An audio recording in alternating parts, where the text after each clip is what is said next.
Gospodine Plenkoviću, moje pitanje je, s obzirom na četvrtu industrijsku revoluciju, na robotizaciju i automatizaciju radnih mjesta, koja je strategija vlade i koja je vaša vizija da recimo Hrvatsku 2050. 2000 i dalje, i pošto fizičari često govore da će u budućnosti trebati sve više električne energije, koja je naša vizija za energetsku neovisnost?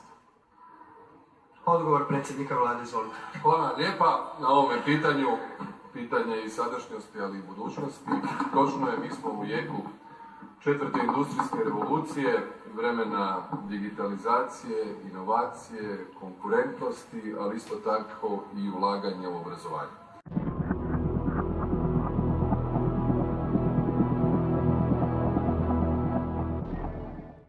We cannot hide away from human population growth because, you know, it underlies so many of the other problems. All these things we talk about wouldn't be a problem if there was the size of population that there was 500 years ago.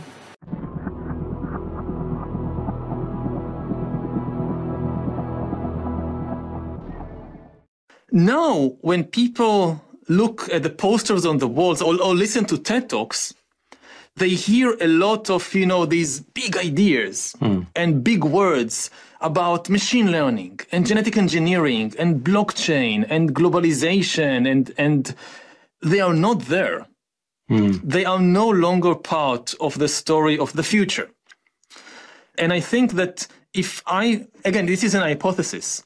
If I try to understand and to connect to the deep resentment of people in many places around the world, part of what might be going there is people realize, and they are correct in thinking that the future doesn't need me.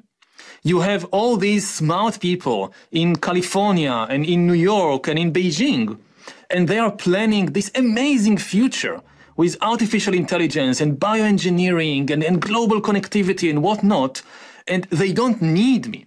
So maybe if they are nice, they will throw some crumbs my way, like universal basic income. But it's much worse psychologically to feel that you are useless than to feel that you are exploited. So talk about this, because this is one of the key ideas that you have been extremely articulate about. Talk about how you see technology shifting how things work and actually realizing those fears or risking realizing those fears even more deeply than you think people feel.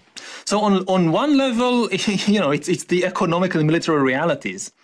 If you go back to the middle of the 20th century, and it doesn't matter if you're in the United States with Roosevelt, or if you're in Germany with Hitler, or if you're in the USSR with Stalin, and you think about building the future, then your building materials are those millions of people who are working hard in the factories, in the farms, the soldiers you need them.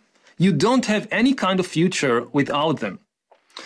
And now fast forward to the early 21st century, when we just don't need the vast majority of the population.